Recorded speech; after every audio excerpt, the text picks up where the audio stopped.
So in the previous video, we created a very basic route using the routing feature. In this video, we will learn how to do module-based routing. So a Ktor project can be divided into different modules, and we can have different routes in every module. So this project is basically the project generated by the IntelliJ plugin. So it is a bit different in terms of file structure. The main difference is you will see a plugins folder which has a routing.kt and a home route is already set up. So if we try to run this application and go to a browser, you can see that we will have the home route already set up. Now what we will do is we will create another route, and one main difference you can see here is this route is configured using application extension, and there is no installing the routing feature here. So we will follow the same steps here. We will create a module and name it as contact us module,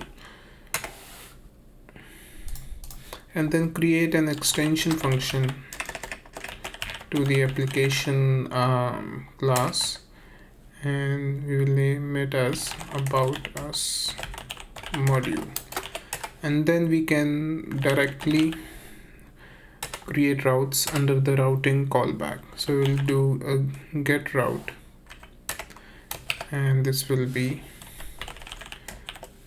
about us, or we will name it basically contact us, sorry, and this will be contact us, and again we will just return a simple text here.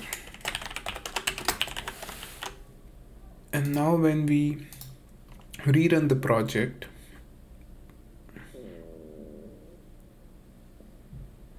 and open a browser and go to contact us,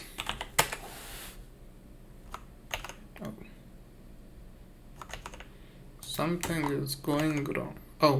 So we created the route, but we forgot to add it into our embed server. So we will do contact us module. So similarly, the way the configure routing is set up here, we will call the contact us module here and then rerun the project.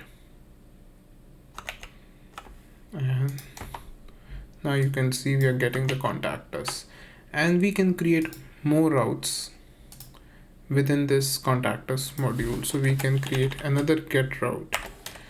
So let's say about us,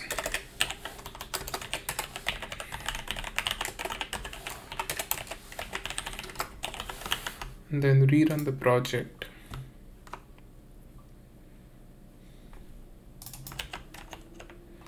and go to a browser and go to about us. Now it is going to about us, and if you go to contact us, it is going to contact us.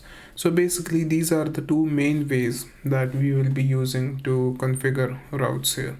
Either we can create an extension to the routing class, or we can create an extension to the application and basically create a whole module and then just set up the module directly under the embedded server's callback. That's all for this video. I hope you join me in the next video as well.